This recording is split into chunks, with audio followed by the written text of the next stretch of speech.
जय हिंद प्यारे बच्चों। मैं जितेंद्र कुमार पांडे आपका स्वागत करता हूं आपके अपने ही YouTube platform target with Jitendra पर। प्यारे बच्चों, आज हम लोग हिंदी साहित्य में एक बहुत ही महत्वपूर्ण टॉपिक को देखेंगे, द्विवेदी युग। द्विवेदी युग जो कि बहुत ही महत्वपूर्ण युग है और सभी युगों में सबसे अधिक प्रधान युग रहा है। तो द्विवेदी युग में आज हम लोग क्या देखेंगे, आज हम लोग इसका मैराथन क्लास देखेंगे जो कि संपूर्ण मैराथन होगा। पूरा द्विवेदी युग कवर किया गया है, इसमें आपका कुछ भी नहीं छूटेगा। एक ही क्लास में सब कुछ है। स्कूल और कॉम्पिटिटिव दोनों के लिए बहुत ही महत्वपूर्ण क्लास है। तो चलिए हम लोग शुरुआत करते हैं बिना किसी देरी के। और आप लोग कमेंट सेक्शन में आंसर को देते रहें। अगर अब तक आप लोगों ने चैनल को सब्सक्राइब नहीं किया है तो चैनल को सब्सक्राइब कर लें, जिससे आपको समस्त महत्वपूर्ण अपडेट्स मिलती रहें। और आप लोग क्लास को लाइक कर दीजिए। हम शुरुआत करते हैं पहले क्वेश्चन से। पहला क्वेश्चन क्या है, द्विवेदी युग की समय सीमा क्या मानी जाती है। समय सीमा मतलब ये कब से कब तक माना जाता है। कल हम लोगों ने भारतेंदु युग का क्लास देखा था। अगर आप लोगों ने उसे नहीं देखा है तो आपको डिस्क्रिप्शन में प्लेलिस्ट का लिंक मिल जाएगा, आप वहां से जाकर के उन समस्त क्लासेस को देख सकते हैं। तो चलिए और देखते हैं पहला ऑप्शन क्या है, 1850 से 1900 तक है, या फिर 1900 से 1920 तक है, या फिर 1900 से 1936 तक है, या फिर 1910 से 1950 तक है। तो बेटा अगर हम बात करें द्विवेदी युग की तो देखिए 1850 से 1900 तक जो है ये आपका भारतेंदु युग रहा है। और 1900 से 1920 तक का जो युग है इसे द्विवेदी युग कहा जाता है। क्यों कहा जाता है ये भी समझ लीजिए। तो जनवरी 1903 से, जनवरी 1903 से लेकर के दिसंबर 1920 तक द्विवेदी जी ने सरस्वती पत्रिका का संपादन किया था। और इस युग में उन्होंने बहुत सारी रचनाएं की थी। उस पत्रिका में सबसे ज़्यादा उन्हीं की रचनाएं प्रकाशित होती थीं। और इसीलिए इसका जो समय सीमा माना जाता है वो कब से कब तक है, तो 1900 से 1920 तक का समय सीमा माना जाता है। अब हम लोग चलते हैं बेटा प्रश्न संख्या 2 पर। और प्रश्न संख्या 2 क्या कह रहा है, प्रश्न संख्या 2 कह रहा है कि द्विवेदी युग का प्रारंभ किस लेखक के नाम पर हुआ। कौन से लेखक के नाम पर द्विवेदी युग का प्रारंभ हुआ। क्या प्रेमचंद के नाम पर हुआ, या जयशंकर प्रसाद के नाम पर हुआ, या महावीर प्रसाद द्विवेदी के नाम पर हुआ, या बालकृष्ण भट्ट के नाम पर हुआ। तो जाहिर सी बात है इन सब में किसी के नाम के अंत में आपको द्विवेदी नहीं मिल रहा है। कन्फ्यूज़न तब होता जब हजारी प्रसाद द्विवेदी भी होते। तो यहाँ पर बेटा महावीर प्रसाद द्विवेदी के नाम से द्विवेदी युग शुरू हुआ था। ध्यान रखना है, हजारी प्रसाद द्विवेदी अगर मिल रहे हैं तो वो नहीं थे। कन्फ्यूज़ मत होना, हजारी प्रसाद द्विवेदी जी बहुत बाद के रहे हैं। चलिए अब हम लोग शुरुआत करते हैं प्रश्न संख्या तीसरी की ओर। और प्रश्न संख्या तीसरा क्या कह रहा है, प्रश्न संख्या 3 कह रहा है कि महावीर प्रसाद द्विवेदी किस पत्रिका के संपादक रहे हैं। अभी हमने आप लोगों को प्रश्न संख्या 1 में पूरा व्याख्या बता दिया है, लेकिन देख लेते हैं। ऑप्शन है सरस्वती, बी नंबर है सुधा, सी नंबर है माधुरी और डी नंबर है हंस। तो कब से रहे हैं बेटा, किस पत्रिका के संपादक रहे हैं। तो देखिए इसमें ये किसके रहे हैं, तो सरस्वती पत्रिका के। एक दिन मैं आप लोगों को जब ये पूरा ख़त्म हो जाएगा तो महत्वपूर्ण पत्रिकाओं से संबंधित एक क्लास आप लोगों को प्रदान करूंगा।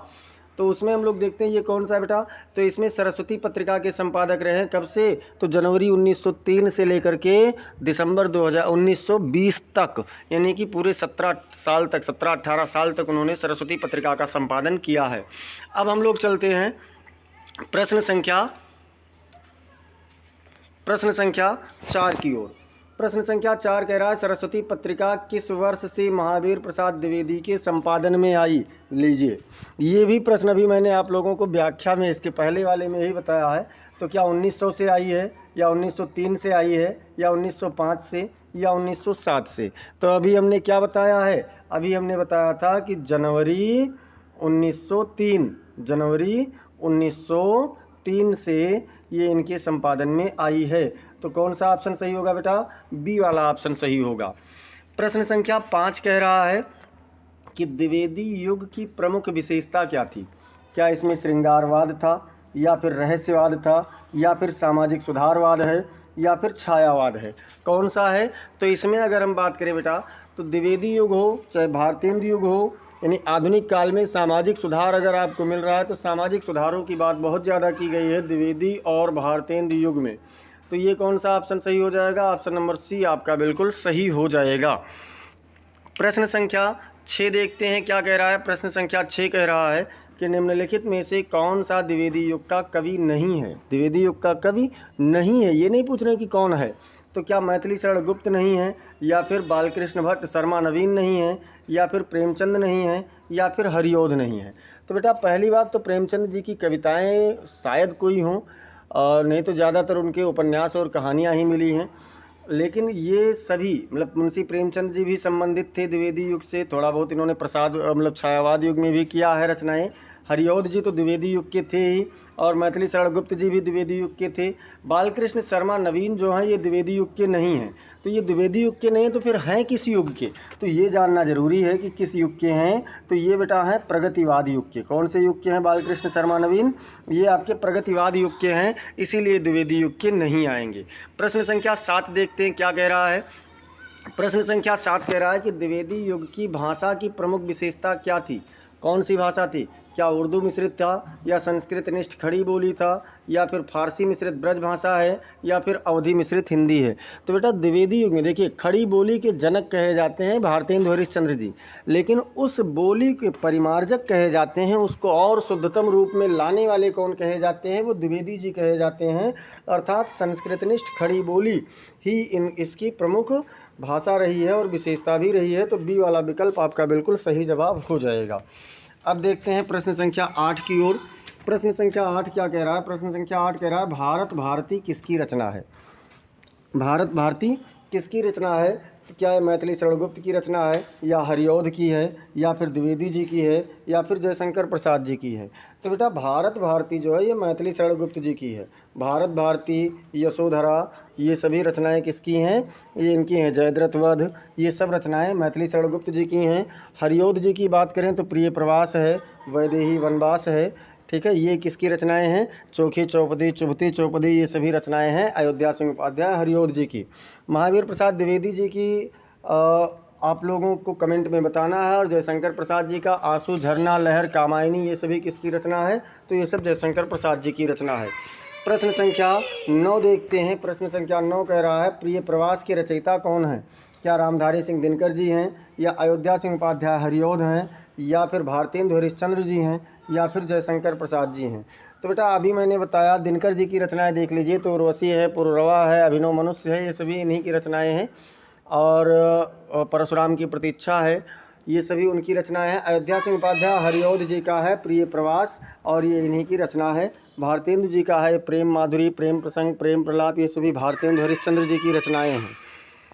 अब हम लोग देखते हैं प्रश्न संख्या 10 क्या कह रहा है। तो प्रश्न संख्या 10 कह रहा है कि द्विवेदी युग में गद्य के क्षेत्र में कौन से लेखक प्रसिद्ध हैं। गद्य की बात हो रही है, तो क्या महावीर प्रसाद द्विवेदी हैं, या मुंशी प्रेमचंद जी हैं, या फिर बालकृष्ण भट्ट हैं, या फिर सभी हैं। तो बेटा 10वें प्रश्न में ये सभी गद्य लेखक थे, महावीर प्रसाद द्विवेदी भी, प्रेमचंद जी भी, और बालकृष्ण भट्ट भी, यानी ये सभी आपके क्या हैं? सभी हो जाएगा। तो ऑप्शन नंबर डी आपका बिल्कुल सही विकल्प हो जाएगा। प्रश्न संख्या 11 देखते हैं। अगर अब तक बेटा आप लोगों ने क्लास को लाइक नहीं किया है तो क्लास को सभी लोग एक बार लाइक कर दीजिए। आपको पता है कि क्लास कैसे बनते हैं और कितनी मेहनत होती है। एक एक प्रश्न आप लोगों के लिए बहुत ही शानदार चुन करके लाया हूँ। चलिए देखते हैं। प्रश्न संख्या 11 कह रहा है सुधा पत्रिका किससे संबंधित थी। सुधा एक पत्रिका थी, ये किससे संबंधित थी? तो प्रेमचंद जी से थी, या फिर नागरी प्रचारणी सभा से, या फिर महावीर प्रसाद द्विवेदी से, या फिर कन्हैया लाल माणिकलाल मुंशी से। तो बेटा जो आपकी सुधा पत्रिका थी ये नागरी प्रचारणी सभा से संबंधित थी, और इसका संपादन कहाँ से होता था? तो काशी से। कहाँ से होता था? काशी से होता था। और इसके मतलब ये नागरी प्रचारणी सभा से संबंधित थी। अब हम लोग चलते हैं प्रश्न संख्या 12 की ओर। प्रश्न संख्या 12 क्या कह रहा है? प्रश्न संख्या 12 कह रहा है कि द्विवेदी युग में किस लेखक को उपन्यास सम्राट कहा गया। उपन्यास सम्राट की बात हो रही है। क्या जयशंकर प्रसाद को कहा गया, या फिर मुंशी प्रेमचंद जी को कहा गया, या फिर वृंदावन लाल वर्मा को कहा गया, या फिर चतुर्सेन शास्त्री जी को कहा गया? किसे कहा गया बेटा? तो ये मुंशी प्रेमचंद जी जो थे ये उपन्यासकार और कहानीकार के रूप में बहुत ज़्यादा प्रसिद्ध हुए हैं। तो इसमें कौन होगा? मुंशी प्रेमचंद जी होंगे। ऑप्शन नंबर बी आपका बिल्कुल सही जवाब हो जाएगा।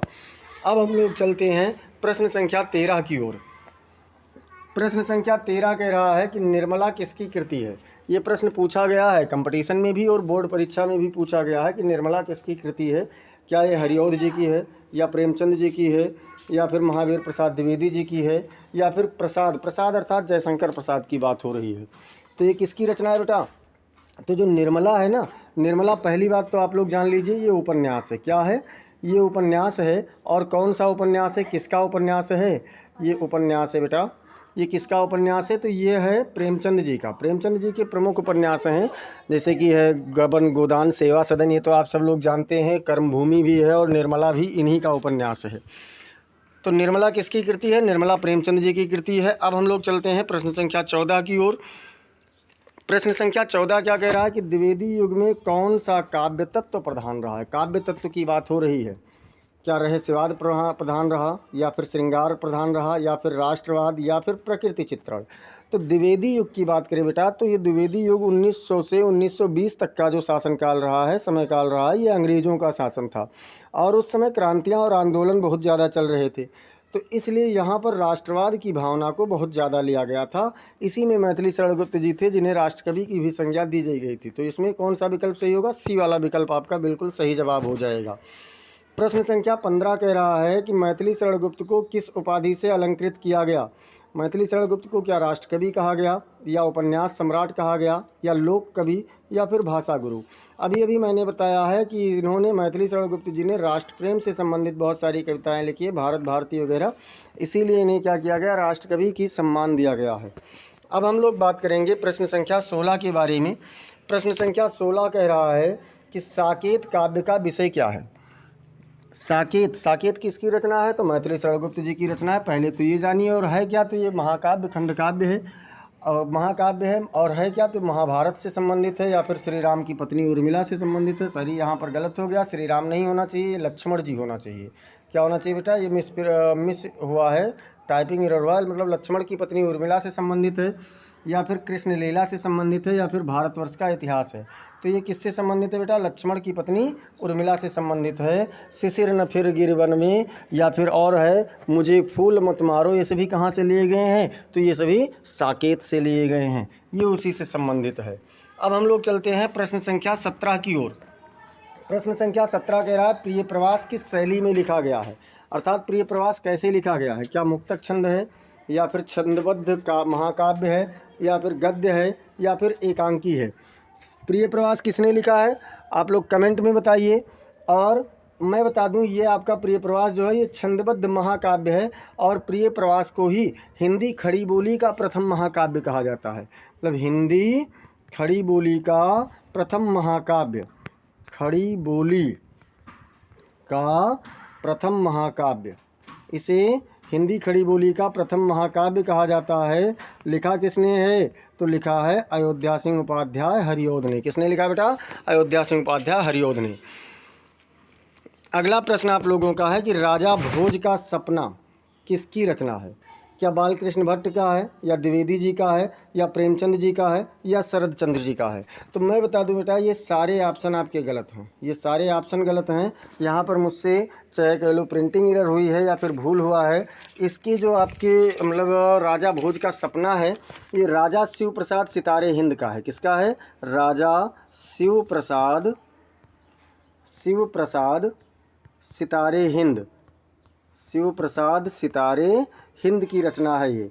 कौन सी रचना? राजा भोज का सपना। ये किसकी रचना है? तो राजा शिव प्रसाद सितारे हिंद का है। और अब हम लोग चलते हैं इसके बाद में प्रश्न संख्या 19। प्रश्न संख्या 19 कह रहा है सज्जन ग्रंथमाला किसने आरंभ की थी? सज्जन ग्रंथमाला किसने किया था? क्या भारतेंदु ने, या बाल मुकुंद गुप्त ने, या फिर द्विवेदी जी ने, या फिर नागरी प्रचारणी सभा ने? तो बेटा जो सज्जन ग्रंथमाला है ये किसने शुरू किया था? तो ये द्विवेदी जी की रचना है। किसने किया था, मतलब इसको किसने शुरू किया था? तो ये द्विवेदी जी ने किया था। इसके बाद में हम लोग चलेंगे प्रश्न संख्या 20 की ओर।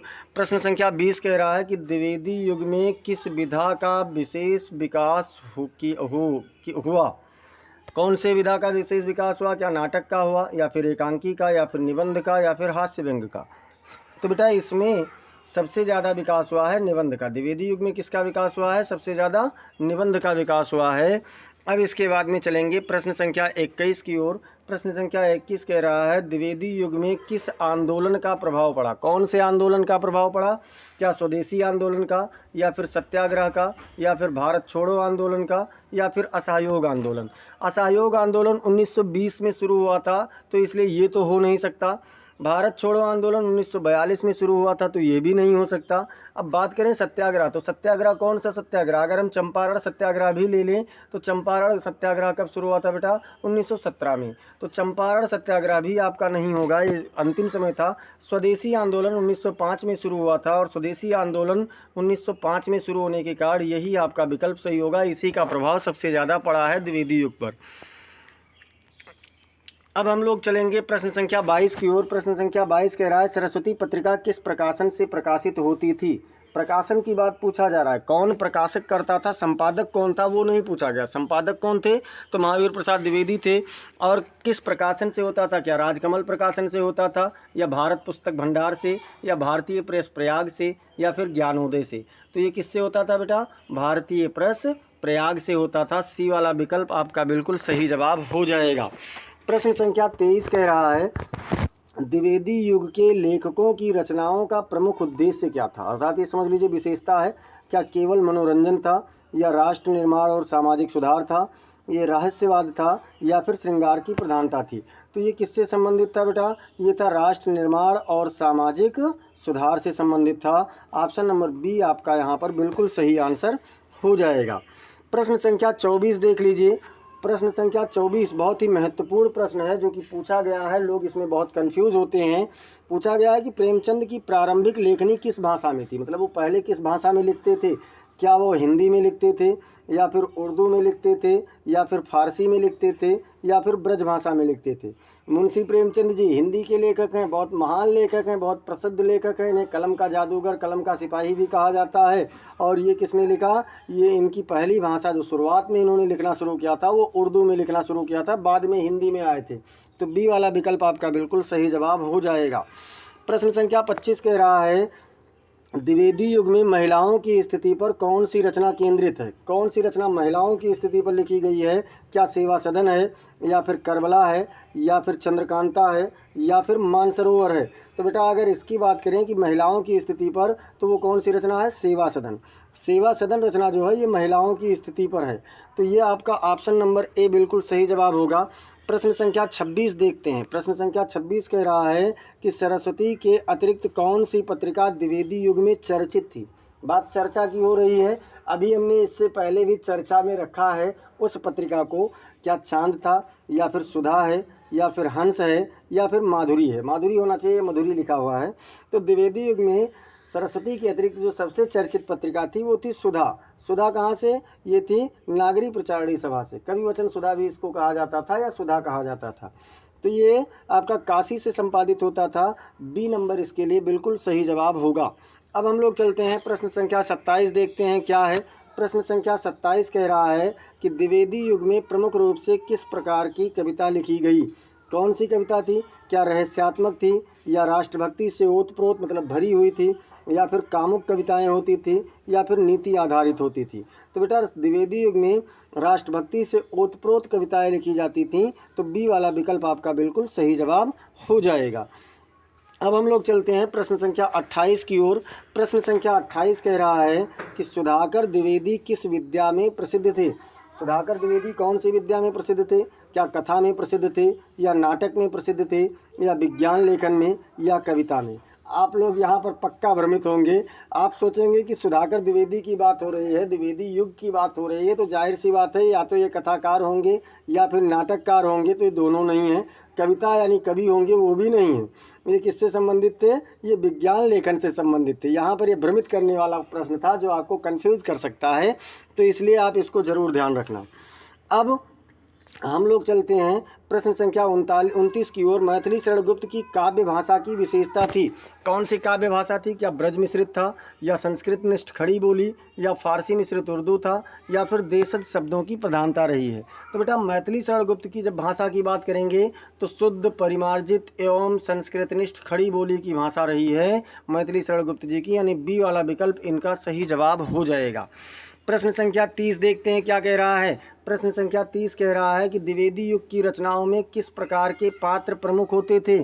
कैसे पात्र होते थे? काल्पनिक पात्र, या फिर देवी देवता होते थे, या फिर सामाजिक सुधार और यथार्थवादी पात्र होते थे, या फिर वीर रस प्रधान होते थे। तो बेटा इसमें जो होता था वो सामाजिक सुधार, सामाजिक और यथार्थवादी पात्र होते थे। इसके लिए सी वाला विकल्प आपका बिल्कुल सही जवाब हो जाएगा। अब तक बेटा जिन लोगों ने क्लास को लाइक नहीं किया है, क्लास को लाइक कर दीजिए और चैनल को सब्सक्राइब भी कर लीजिए। चलिए चलते हैं प्रश्न संख्या 31 की ओर। प्रश्न संख्या 31 कह रहा है कि भारत भारती किसकी रचना है। भारत भारती किसकी रचना है? क्या रामचंद्र शुक्ल की है, या बाल मुकुंद गुप्त का है, या मैथिली शरण गुप्त का है, या हरिऔध जी का है? तो भारत भारती किसकी रचना है बेटा? मैथिली शरण गुप्त जी का है। ये किसकी रचना है? मैथिली शरण गुप्त जी की, अर्थात सी वाला विकल्प आपका बिल्कुल सही जवाब हो जाएगा। प्रश्न संख्या 32 देखते हैं। तो प्रश्न संख्या 32 क्या कह रहा है? प्रश्न संख्या 32 कह रहा है कि हरिऔध किस विधा के लिए प्रसिद्ध हैं। हरिऔध मतलब अयोध्या सिंह उपाध्याय हरिऔध की बात हो रही है। कौन से विधा के लिए प्रसिद्ध हैं? क्या इन्होंने उपन्यास खूब लिखे हैं, या कविता लिखा है, या नाटक लिखे हैं, या फिर आलोचना साहित्य लिखे हैं? तो अगर बात करेंगे अयोध्या सिंह उपाध्याय हरिऔध की, तो इनकी बेटा रसकलश इनकी एक रचना है, चुभते चौपदे है, चोखे चौपदे है, प्रिय प्रवास है, वैदेही वनवास है। ये सभी इनकी काव्य रचनाएं हैं जो बहुत ही फेमस रही हैं, और इसीलिए ये किससे प्रसिद्ध रहे हैं? कविता से। कविता में बहुत ज़्यादा प्रसिद्ध हुए हैं। तो बी वाला विकल्प बिल्कुल सही जवाब हो जाएगा। प्रश्न संख्या 33 क्या कह रहा है? प्रश्न संख्या 33 कह रहा है कि द्विवेदी युग के प्रमुख नाटककार कौन थे। नाटककार की बात हो रही है। क्या जयशंकर प्रसाद थे, या भारतेंदु हरिश्चंद्र थे, या फिर रामचंद्र शुक्ल थे, या फिर श्याम सुंदर दास थे? तो श्याम सुंदर दास निबंधकार थे। रामचंद्र शुक्ल क्या थे? कहानीकार थे। रामचंद्र शुक्ल क्या थे बेटा? तो ये आपके कहानीकार नहीं, ये आपके आलोचक और निबंधकार थे। भारतेंदु जी भारतेंदु हरिश्चंद्र युग में ही समाप्त हो गए थे, अर्थात वो भारतेंदु युग में ही समाप्त हो गए थे, इधर आए ही नहीं। अब बात करें जयशंकर प्रसाद की, तो जयशंकर प्रसाद छायावाद युग से संबंधित हैं। जयशंकर प्रसाद ने नाटक भी लिखा है, नाटककार कह सकते हैं, लेकिन वो छायावाद युगीन हैं। अगर विशेष रूप से आपको बताना है द्विवेदी युग के नाटककार, तो मतलब ये भी गलत हो गया, छायावाद युग के ये हैं। तो इसलिए यहाँ पर विशेष रूप से अगर बताना है तो कौन कौन है बेटा? एक तो है राम नारायण मिश्रा, राम नारायण मिश्रा हैं एक नाटककार प्रमुख रूप से। और दूसरे नाटककार कौन हैं? गंगा प्रसाद हैं, गंगा प्रसाद। और तीसरे नाटककार कौन से हैं? तो तीसरे नाटककार और हैं गिरिधर लाल। और कौन है? तो गिरिधर लाल के अतिरिक्त एक नाटककार और हैं नारायण दास। ये क्या है बेटा? ये प्रमुख नाटककार हैं। चार कौन कौन से? राम नारायण मिश्रा, गंगा प्रसाद, गिरिधर लाल, नारायण सहाय हैं बेटा, नारायण सहाय हैं। तो ये कौन हैं? ये सभी प्रमुख नाटककार हैं, द्विवेदी युग के प्रमुख नाटककार हैं, उनकी बात हो रही है। अब हम लोग चलते हैं अगले प्रश्न की ओर। प्रश्न संख्या 34 क्या कह रहा है? प्रश्न संख्या 34 कह रहा है कि सरस्वती पत्रिका में किसका लेखन अधिक प्रकाशित होता था। किसका लेखन अधिक प्रकाशित होता था? तो जाहिर सी बात है जो संपादक रहा होगा वो अपने सारे लेखन को प्रकाशित करेगा। जैसे मान लीजिए आपको कोई जिम्मेदारी दी जाए तो आप अपने कार्यों को वहाँ पर ज़रूर रखना चाहेंगे। तो द्विवेदी जी थे, या प्रेमचंद जी का था, या रामचंद्र शुक्ल जी का था, या फिर हरिऔध जी का था? तो इसमें बात करेंगे बेटा तो किसका था? द्विवेदी जी का था। सबसे ज़्यादा द्विवेदी जी का प्रकाशित होता था। ए वाला विकल्प आपका बिल्कुल सही जवाब हो जाएगा। अब हम लोग देखते हैं प्रश्न संख्या 35 की ओर। प्रश्न संख्या 35 क्या कह रहा है कि द्विवेदी युग के कवियों ने किस रस को अधिक महत्व दिया है। कौन सा रस को महत्व दिया है? तो जाहिर सी बात है यहाँ पर किससे संबंधित क्या चीज़ें थी? यहाँ पर राष्ट्रवाद की भावना थी। उस समय आंदोलन चल रहे थे, लड़ाई झगड़े चल रहे थे, क्रांतियाँ चल रही थीं, तो इसलिए इसमें वीर रस को ज़्यादा प्रधानता दी गई है। तो बी वाला विकल्प आपका बिल्कुल सही जवाब हो जाएगा। अब हम लोग चलते हैं बेटा प्रश्न संख्या 36 की ओर। प्रश्न संख्या 36 क्या कह रहा है कि किस लेखक की रचनाओं में समाज सुधार की प्रवृत्ति विशेष रूप से मिलती है। क्या जयशंकर प्रसाद, या फिर मैथिली शरण गुप्त, या फिर मुंशी प्रेमचंद, या फिर रामधारी सिंह दिनकर? तो इसमें अगर बात करें तो जयशंकर प्रसाद जी कौन से कैसे थे, तो उन्होंने कविताएं भी लिखा और सारी चीज़ें लिखी। उन्होंने राष्ट्रवाद और सामाजिक चेतना पर विशेष ध्यान दिया। मैथिली शरण गुप्त जी ने राष्ट्रवाद पर बहुत ज़्यादा ध्यान दिया है, तो ये भी नहीं होंगे। रामधारी सिंह दिनकर जी ने राष्ट्रवाद पर इन्होंने भी बहुत ध्यान दिया है, तो ये भी नहीं होंगे। मुंशी प्रेमचंद जी का अगर देखिए तो सामाजिक सुधार से संबंधित इन्होंने उपन्यास बहुत लिखे हैं, जैसे गबन लिखा, गोदान लिखा, सेवा सदन लिखा, निर्मला लिखा, कर्मभूमि लिखा। ये सभी समाज में फैली हुई बुराइयों और कुरीतियों के विरुद्ध था, यानी कि उसको इन्होंने सुधारने का प्रयास किया है। तो यहाँ पर सी वाला विकल्प आपका बिल्कुल सही जवाब हो जाएगा। प्रश्न संख्या 37 कह रहा है कि नरोत्तम दास किस युग के कवि माने जाते हैं। तो बेटा नरोत्तम दास क्या रीतिकाल के थे, या भक्ति काल के थे, या द्विवेदी युग के थे, या भारतेंदु युग के थे। आप लोग सोचेंगे कि सर जी द्विवेदी युग के प्रश्नों को लाए हैं। नहीं, अब यहाँ से आपको थोड़ा सा मिसलीनियस प्रश्न मिलेंगे, मतलब कि कह सकते हैं कि एक साथ कई उसके मिलेंगे। तो बेटा नरोत्तम दास जी भक्ति काल के कवि थे। किस काल के थे? भक्ति काल के थे। और इनका एक रचना बहुत प्रसिद्ध हुई है, सुदामा चरित्र। सुदामा चरित्र इनकी एक रचना है जो बहुत ही फेमस रचना है नरोत्तम दास जी का। ये बहुत इनकी प्रसिद्ध रचना हुई है। अब हम लोग चलते हैं बेटा प्रश्न संख्या 38 की ओर। प्रश्न संख्या 38 पूछ रहा है कि कामायनी किस युग की रचना है। कामायनी किस युग की है? कामायनी सबसे पहले तो ये बता दीजिए किसने लिखा है, कमेंट सेक्शन में।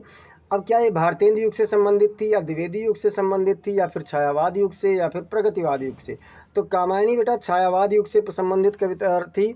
और इसको लिखा किसने है? जयशंकर प्रसाद। जिन बच्चों ने कमेंट सेक्शन में उत्तर दिया है उन्होंने सही उत्तर दिया है। अब हम लोग चलते हैं प्रश्न संख्या 39 की ओर। प्रश्न संख्या 39 क्या कह रहा है? द्विवेदी युग की रचनाओं में भाषा कैसी होती थी? कैसी भाषा थी? क्या बोलचाल की थी, या फारसी मिश्रित होती थी, या फिर संस्कृत निष्ठ खड़ी बोली होती थी, या फिर अवधी मिश्रित भाषा होती थी? तो कैसी होती थी बेटा? तो ये होती थी संस्कृत निष्ठ खड़ी बोली। कैसी भाषा? संस्कृत निष्ठ खड़ी बोली होता था। अब हम लोग चलते हैं अगले प्रश्न की ओर। अगला प्रश्न पूछा गया है कि सेवा सदन उपन्यास किस विषय पर है?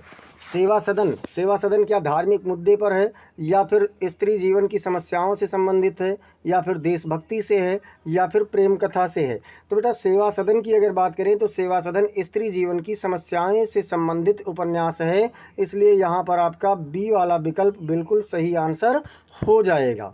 अब हम लोग चलते हैं प्रश्न संख्या 41 की ओर। प्रश्न संख्या 41 पूछ रहा है कि रामचंद्र शुक्ल किस क्षेत्र में प्रसिद्ध हैं? कौन से क्षेत्र में प्रसिद्ध हुए हैं? क्या ये आलोचना में प्रसिद्ध हुए हैं, या कविता में, या फिर उपन्यास में, या फिर नाटक में? तो इन्होंने नाटक बहुत ज़्यादा, उपन्यास या कविता नहीं लिखा है, ये आलोचना में बहुत ज़्यादा प्रसिद्ध हुए हैं। तो ए वाला विकल्प आपका बिल्कुल सही जवाब हो जाएगा। बेटा अब तक जिन लोगों ने क्लास को लाइक नहीं किया है, लाइक कर दीजिए और साथ ही साथ शेयर भी कर दीजिए। चलिए हम लोग चलते हैं प्रश्न संख्या 42 की ओर। प्रश्न संख्या 42 क्या कह रहा है? साहित्य का इतिहास किसने लिखा? साहित्य का इतिहास क्या द्विवेदी जी ने लिखा, या फिर रामचंद्र शुक्ल ने लिखा, या फिर हरिऔध जी ने लिखा, या फिर गुप्त जी ने लिखा? देखिए जब हजारी प्रसाद द्विवेदी की बात आएगी तो वहाँ पर पूरा नाम लिखा जाएगा। अगर केवल द्विवेदी जी की बात आ रही है तो महावीर प्रसाद द्विवेदी की बात हो रही है, और इन्होंने इतिहास नहीं लिखा है। अगर बात करें हरिऔध और गुप्त, इन्होंने भी नहीं लिखा, लेकिन रामचंद्र शुक्ल ने हिंदी साहित्य का इतिहास लिखा है, इसलिए बी वाला विकल्प आपका बिल्कुल सही जवाब हो जाएगा। प्रश्न संख्या 43 की ओर चलते हैं। प्रश्न संख्या 43 क्या कह रहा है कि सुधा पत्रिका कहाँ से प्रकाशित होती थी? कई प्रश्नों के पहले जब बात आया था कि कौन सी चर्चित पत्रिका थी सरस्वती के अतिरिक्त, तो उस समय मैंने आपको बताया था कि कहाँ से होता था। क्या ये दिल्ली से होता था, या लखनऊ से, या फिर प्रयाग से, या फिर काशी से? तो सरस्वती तो प्रयाग से होता था, लेकिन सुधा काशी से होता था। कौन से? नागरी प्रचारणी सभा से। ठीक है, नागरी प्रचारणी सभा से इसका संबंध था, और ये प्रकाशित होता था सुधा। ठीक है, तो ये आपका डी वाला विकल्प बिल्कुल सही जवाब हो जाएगा। अगला प्रश्न हम लोगों का है कि द्विवेदी युग का प्रमुख काव्य रूप कौन सा था? कौन सा था? क्या मुक्तक काव्य था, या खंड काव्य था, या दोहा था, या फिर गीत था? तो बेटा जब हम लोग द्विवेदी युग के प्रमुख काव्य रूप की बात करेंगे तो कौन सा होता था? खंड काव्य होता था। बी वाला विकल्प आपका बिल्कुल सही जवाब हो जाएगा। कमेंट सेक्शन में आप लोग उत्तर देते रहें। आप लोगों का उत्तर मैं देख रहा हूँ धीमे आ रहे हैं। क्या आप लोग इस समय शिथिल पड़ गए क्या? शांत मत पढ़िए, थोड़े से प्रश्न, बहुत गिने चुने प्रश्न, बस 6 प्रश्न और आपके बचे हैं। तो ऐसे ही एनर्जी और ऊर्जा बनाए रखें और यकीन मानिए जब आप किसी भी परीक्षा में बैठेंगे तो आपको लगेगा कि बहुत ही अच्छा कंटेंट हमें मिला है टारगेट विद जितेंद्रा प्लेटफॉर्म से। देखिए अब क्या है, प्रश्न संख्या 45 है, प्रेमचंद की अंतिम कृति कौन सी थी? अंतिम कृति, देखिए ये तो हम सब जानते हैं, सेवा सदन भी प्रेमचंद जी का है, गबन भी प्रेमचंद जी का है, गोदान भी प्रेमचंद जी का है और कर्मभूमि, ये चारों हैं। और ये चारों हैं क्या? ये चारों आपके उपन्यास हैं मुंशी प्रेमचंद जी का। यहाँ पर प्रश्न पूछा गया कि अंतिम रचना उनकी कौन सी थी? तो अंतिम रचना उनकी गोदान थी, जो उन्होंने पूर्ण कर दिया था। ये सी वाला विकल्प आपका बिल्कुल सही हो जाएगा, अंतिम रचना उनकी गोदान थी। प्रश्न संख्या 46 कह रहा है, प्रश्न संख्या 46, द्विवेदी युग में गद्य लेखन की सबसे बड़ी विशेषता क्या थी? सबसे बड़ी विशेषता इन्होंने क्या लिया है? क्या तुकांतता रहा है, या भाषा की सरलता, या कल्पना प्रधानता, या रहस्यात्मकता? तो तुकांतता तो बेटा कविता में होती है, तुकांती यहाँ तुकबंदी यहाँ पर नहीं होता, लेकिन इसमें क्या था, भाषा की सरलता को इन लोगों ने विशेष रूप से ध्यान दिया है। तो बी वाला विकल्प आपका बिल्कुल सही जवाब हो जाएगा। प्रश्न संख्या 47 क्या कह रहा है? प्रश्न संख्या 47 कह रहा है कि द्विवेदी युग में व्याकरण की दृष्टि से किस भाषा को मान्यता दी गई? व्याकरण की दृष्टि से कौन से भाषा को मान्यता दी गई है द्विवेदी युग में? क्या ब्रज भाषा को मान्यता दी गई है, या अवधी भाषा को मान्यता दी गई है, या खड़ी बोली को मान्यता दी गई है, या मैथिली को? खड़ी बोली का शुरुआत इसके तुरंत पहले हुआ था भारतेंदु युग में, और उसी को यहाँ पर व्याकरणिक रूप से मान्यता दी गई है, यानी ऑप्शन नंबर सी आपका बिल्कुल सही जवाब हो जाएगा। प्रश्न संख्या 48 कह रहा है कि द्विवेदी युग में किस सामाजिक संस्था का साहित्य पर प्रभाव पड़ा? कौन से सामाजिक संस्था का साहित्य पर प्रभाव पड़ा था बेटा? क्या आर्य समाज का पड़ा था, या ब्रह्म समाज का पड़ा था, या इस्लामिक संस्थाओं का समाज पर पड़ा था, या फिर वामपंथी दल का पड़ा था? तो बेटा द्विवेदी युग पर जो समाज था वो आर्य समाज था, आर्य समाज का सबसे ज़्यादा प्रभाव पड़ा है द्विवेदी युग पर। तो इसीलिए यहाँ पर कौन सा उत्तर हो जाएगा? ए वाला विकल्प बिल्कुल सही जवाब हो जाएगा। प्रश्न संख्या 49 कह रहा है, प्रश्न संख्या 49 क्या कह रहा है कि भारतेंदु और द्विवेदी युग में मुख्य अंतर क्या था? लीजिए बढ़िया फंसा दिया कि भैया भाषा का अंतर था, तो भाषा खड़ी बोली भारतेंदु युग में भी था और खड़ी बोली द्विवेदी युग में भी था, तो हो नहीं सकता। भाव का था, या विषय वस्तु का था, या शैली का था? तो शैली यहाँ अगर बात करें तो खड़ी बोली वही था। अब भावों का अंतर था, कैसे भाव का अंतर था? जो आपका भारतेंदु युग था ये भाव प्रधान था, लेकिन जो आपका द्विवेदी युग था ये तर्क प्रधान था, ये तर्क पर विशेष ध्यान देता था, और भारतेंदु युग भावों पर ध्यान देता था। तो यहाँ पर कौन सा विकल्प सही होगा? बी वाला विकल्प आपका बिल्कुल सही जवाब हो जाएगा। प्रश्न संख्या 50 क्या कह रहा है? प्रश्न संख्या 50 कह रहा है अयोध्या सिंह उपाध्याय हरिऔध जी किस युग से संबंधित हैं? कौन से युग से संबंधित हैं? क्या भारतेंदु युग से संबंधित हैं, या द्विवेदी युग से संबंधित हैं, या शुक्ल युग से संबंधित हैं, या फिर छायावादी युग से संबंधित हैं? तो बात करें हरिऔध जी की भैया, तो हरिऔध जी द्विवेदी युग से संबंधित थे। किस युग से? द्विवेदी युग से संबंधित थे, इसलिए बी वाला विकल्प आपका सही हो गया। ठीक है, अब यहाँ तक बेटा हम लोगों ने 50 महत्वपूर्ण प्रश्नों की सीरीज़ देखी है, और अगर अब तक आप लोग चैनल को सब्सक्राइब नहीं किए हैं, क्लासेज आपको अच्छी लग रही हैं, तो आप लोग चैनल सब्सक्राइब कर लीजिए, बेल आइकन ज़रूर दबा दीजिए, जिससे आपको समस्त क्लासेस मिलती रहें। क्लास को लाइक ज़रूर कर दिया करें, और जब क्लास समाप्त हो जाए तो दोबारा से क्लास को शुरू करके आप लोग कमेंट ज़रूर किया करें। आज वाले कमेंट में आप लोग ये ज़रूर बताइए कि आपके कितने प्रश्न सही हुए और प्रश्नों की सीरीज़ आपको कैसे लगी। दोबारा से क्लास शुरू करके ऑफलाइन में आकर के तब कमेंट आप किया कीजिए, और साथ ही साथ आप लोग बेटा इसे अपने मित्रों के पास शेयर करके उन्हें भी सजेस्ट करें कि वह भी क्लास को देखें और इन्जॉय करें। तो चलिए मिलते हैं फिर हम लोग कल शाम 6 बजे मॉडल एक्सिलरीज वाली जो सीरीज़ चल रही है उसी को कंटिन्यू करते हुए। तब तक के लिए जय हिंद, जय भारत।